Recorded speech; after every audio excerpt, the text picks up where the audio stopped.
लो भाई देखो, ये है सीपीयू। ठीक है, सीपीयू में देखो सबसे पहले ये डीवीडी राइटर लगा हुआ है, जो गोल वाली सीडी होती है। कॉम्पैक्ट डिस्क लगाओ, डिस्क रखी ना वहाँ पे गोल वाली, लाओ जल्दी लाओ, जल्दी लाओ। ये आजकल डिस्क डीवीडी राइटर जो है सभी कंप्यूटर में नहीं आता। टेक्नोलॉजी बहुत एडवांस हो गई, पेन ड्राइव वाला सिस्टम आ गया है। पहले के समय पे देखो ये आता था, ये वाला सीडी प्ले करने के लिए। अब किसी के शादी का सीडी है, इसमें डाले, कॉपी करके कंप्यूटर में रख लिया, उसको पेन ड्राइव में डाल के उसको दे दिया। ठीक है, तो ये डीवीडी राइटर होता है जिसमें इस तरह के सीडी चलते हैं। ठीक है, इस तरह के।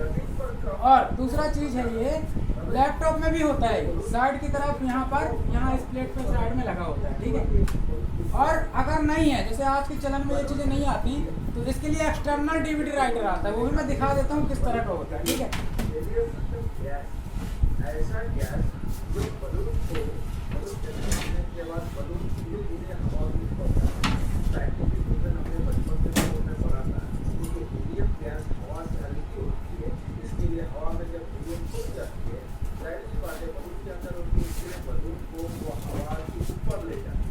ये इस तरह का होता है, इसमें केबल लगी हुई है।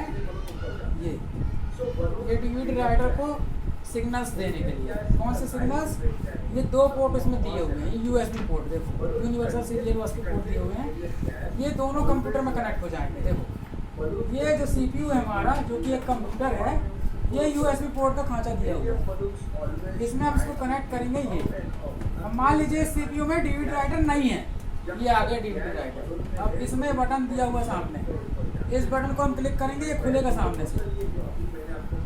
जब इसको करंट मिलेगा तब खुलेगा, अभी करंट नहीं मिल रहा। ठीक है, तो जैसे ये बटन दबाएंगे खुलेगा बाहर की तरफ, उसमें हम ये सीडी डालेंगे, इसमें होल होगा, उसके होल के अंदर इसको सेट कर देंगे। सीडी को इस तरह से पकड़ करके ऐसे दबाएंगे हल्का सा, तो वो सेट हो जाएगी।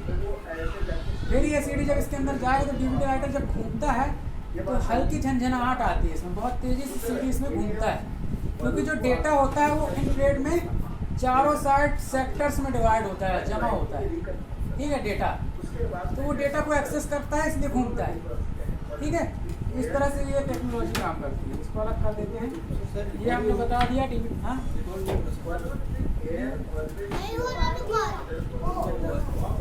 हो रहा टाइम चल रहा है। ठीक है, तो ये चीज़ हो रही। चलो हमने आज डीवीडी राइटर समझ लिया, ये डिस्क समझ लिया। इसको देखो, सीडी को क्या बोलते हैं, कॉम्पैक्ट डिस्क। ठीक है, अब इसमें थोड़ा सा हम इसका बेसिक इंटरफेस सामने का समझते हैं क्या है। ये है पावर स्विच ऑन ऑफ करने के लिए, यूपीएस से हम इसलिए अटैच करते हैं ताकि लाइट गोल हो तो हम इसको शट डाउन कर सकें, अचानक ये ख़राब ना हो जाए, इसलिए हम इससे यूपीएस कनेक्ट करके और इसको वो करते हैं। देखो मैं यूपीएस दिखा देता हूँ, ये है यूपीएस। देखो ये यूपीएस है, इसमें हम देखो एक कनेक्ट करते हैं उसका डिस्प्ले का, ये कनेक्शन डिस्प्ले पोर्ट में जाता है, पावर कनेक्शन। ठीक, दूसरा सीपीयू में लगता है इस तरह से, यहाँ पर आके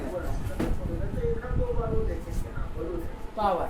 अब ये एसी पावर को डीसी पावर में ये यूनिट कन्वर्ट कर देता है, जो लगा हुआ है। अब इसको खोलते हैं, पहले तो सामने का एक मिनट, सामने क्या है, सामने ये यूएसबी पोर्ट सामने दो दिए हुए हैं, इसके अलावा पीछे भी दिए हुए। जैसे हमने यहाँ पर माउस कीबोर्ड लगा लिया, अब और कोई चीज़ डिवाइस लगानी है, डीवीडी राइटर हो गया, या फिर कोई फिंगरप्रिंट डिवाइस हो गई, या स्कैनर हो गया, प्रिंटर अगर हम यूज कर रहे हैं तो प्रिंटर का भी यूएसबी ही आता है यूज कर रहे हैं, तो वो कंप्यूटर में यहाँ पीछे हम लगा सकते हैं, इसके सीपीयू को पीछे दिया होता है। ठीक है, तो ये यूएसबी पोर्ट हो गई। ये सामने देखो हेडफोन कनेक्ट कर सकते हैं, हेडफोन होता है ना गाने वाने सुनने के लिए, गेमिंग वगैरह के लिए, ये हेडफोन।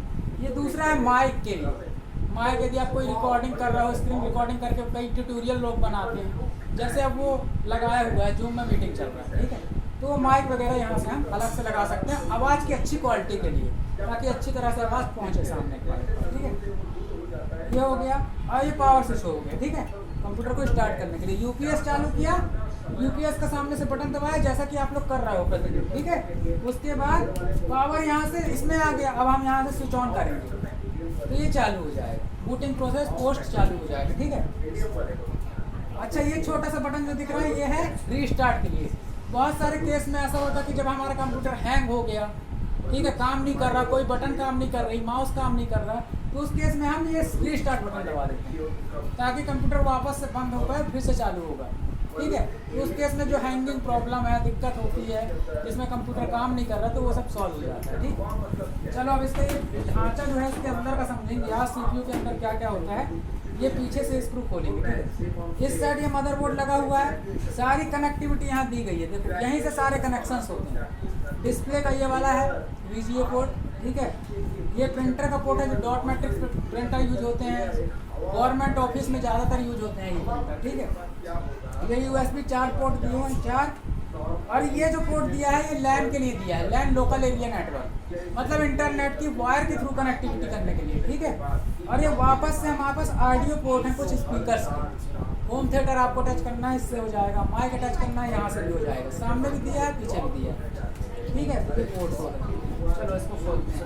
ये स्क्रू हमने खोला। अब इस साइड क्योंकि मदरबोर्ड लगा हुआ है, इस साइड से खोलेंगे तो मदरबोर्ड के दर्शन नहीं होंगे, नहीं दिखाई देगा, इसलिए हम इस साइड से खोलेंगे। ये खोला, अब इसको थोड़ा पीछे की तरफ खींचिए, है ना।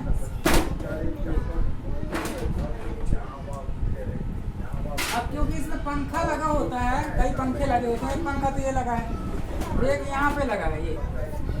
ठीक है, अब ये पंखा चलता रहता है, इसलिए डस्ट बहुत तेजी से खींचता है। ठीक है, अब देखो ये जो है इसमें ये लगी है हार्ड डिस्क, मैंने ओपन भी दिखाई थी। हार्ड डिस्क उठाओ बेटा, वहाँ हार्ड डिस्क रखी है।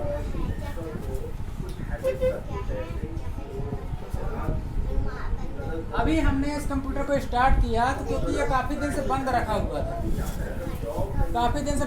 हुआ था, इसका रैम जो है मॉइस्चर खा गया, इसलिए इसमें सिग्नल नहीं आ रहा है, डिस्प्ले में कुछ दिख नहीं रहा। फैन तो घूम रहा है लेकिन डिस्प्ले में कुछ नहीं दिख रहा है। तो ऐसा आपके साथ हो सकता है कि ऑफिस में आप काम कर रहे हो और ये चालू हो रहा है CPU, लेकिन स्क्रीन में कुछ दिखाई नहीं दे रहा। तो उस केस में क्या करोगे, इस तरह से खोल लोगे और इसका रैम निकालोगे। रैम अंदर है, ये दोनों साइड के लॉकों को वापस खोलोगे ऐसे दबा करके, इस तरह से ऊपर साइड हम प्रेस करके खोले और वापस रैम को बाहर खींच लेना। ये है रैम। देखो इसमें डस्ट कितनी लगी, इसको वापस से आप इरेजर जो होती है ना, पेंसिल का लिखा हुआ मिटाते हैं जिससे, वो वाली इरेजर से इसके ये जो गोल्डन पॉइंट है इसको आपको ऐसे ऐसे रब करना है। ठीक है, रबड़ से, और वापस इसको लगा देना है। अगर फिर भी स्टार्ट ना हो, एक बार पेट्रोल लगा करके इसको गोल्डन पॉइंट को, इसमें एक्चुअल में इसमें डस्ट जम जाता है या कार्बन जम जाता है। बरसात के दिनों में भी ये ज़्यादातर प्रॉब्लम ऐसी होती है। ठीक है, इसकी वजह से बहुत सारे फॉल्ट आते हैं आपके कंप्यूटर में। आपकी स्क्रीन में कुछ दिखाई नहीं देगा, ब्लैक स्क्रीन आएगी, या नो सिग्नल का वहाँ पे पॉइंट आएगा, नो सिग्नल दिखाई देगा, तो ये प्रॉब्लम आती है। ये इसलिए बता रहा हूँ क्योंकि ये सिस्टम में कॉमन है, आती जाती रहती है ये प्रॉब्लम, मौसम बदलने से, या कई दिन तक चालू नहीं करोगे तो भी आ जाएगी। ये हार्ड डिस्क की बात कर रहे थे, ये हार्ड डिस्क जो लगा हुआ है ये खुला हुआ है, पड़ा है। ये यहाँ पर पूरे कनेक्शन पॉइंट दिए हुए हैं, ये कनेक्शन लगा हुआ है, देखो इसी पॉइंट्स पे लगा हुआ है। ठीक है, ये गोल्डन पॉइंट होते हैं नीचे की तरफ, यहाँ से पूरे सिग्नल आते जाते हैं, डेटा आता है जाता है। इसमें एक्चुअल में होता क्या है, सारा data, photo, document, C drive, computer की खुद की फाइल्स, या अपन जो भी रखते हैं, म्यूज़िक है, वर्ड की फाइल, एक्सेल की file, picture, movie, folder, file, सारी चीज़ जैसे मोबाइल में होता है ना स्टोरेज, वही स्टोरेज पूरा कंप्यूटर का ये है, HDD, हार्ड डिस्क ड्राइव। ठीक है, क्लियर है ये hard disk drive. RAM clear है। रैम क्या करता है ये मालूम है, कोई भी काम जो हम कंप्यूटर में करते हैं, जैसे वर्ड खोला तो वर्ड पहले इसमें लोड होगा रैम में, पूरा वर्ड हार्ड डिस्क से निकल करके इसमें आएगा पहले, फिर वो काम करेगा। और इसको जब तक बिजली मिलेगी, जब तक इलेक्ट्रॉनिक चीज़ें इसको मिलेंगी पॉइंट से, तब तक ये चालू रहेगा। जैसे ही लाइट गोल भाई, इसका पूरा डेटा गया। ठीक है, कोई भी चीज़ जब चलती है तो रैम पे पहले लोड होती है, रैम से ही सारी चीज़ें। इसलिए बोलते हैं कि रैम जितनी बड़ी होगी स्पीड कंप्यूटर की उतनी अच्छी होगी। ठीक है, जनरली अपने कंप्यूटर में 2 GB का रैम है। चलो ये हो गया। अब इसमें देखो ये फैन लगा हुआ है, फैन के नीचे एक हीट सिंक लगी हुई है, सिल्वर की एक हीट सिंक लगी हुई है जो गर्मी को कंट्रोल करती है। उसके नीचे प्रोसेसर लगा हुआ है, प्रोसेसर बहुत तेज़ी से गर्म होता है, इसलिए उसके ऊपर पेस्ट लगा के, पहले प्रोसेसर लगता है, उसके ऊपर एक क्रीम लगती है, सिल्वर कलर की एक क्रीम लगती है, वो क्रीम क्या करती है, ठंडा रखती है प्रोसेसर को।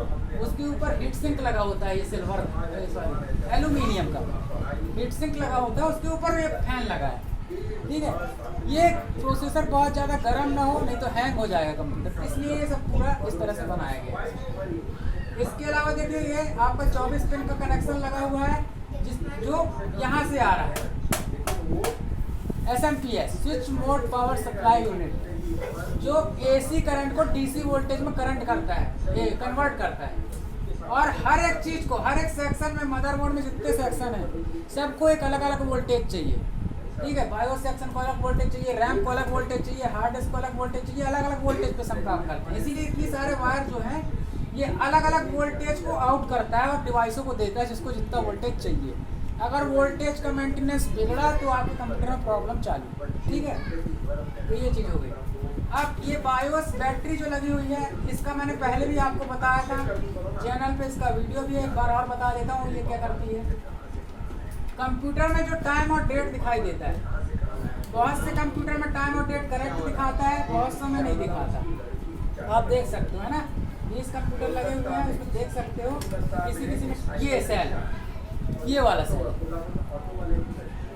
है ना, ये जब खत्म हो जाता है तो उसका टाइम और डेट बिगड़ जाता है कंप्यूटर का।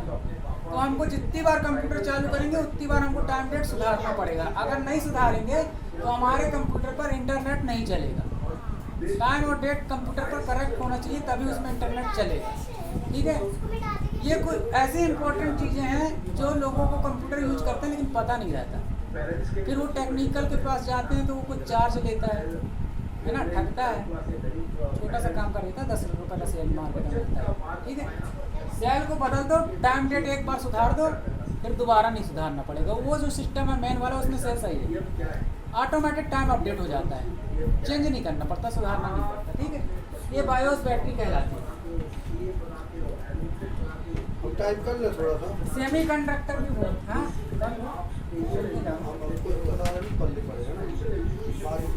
रिकॉर्ड हो रहा है, देखिए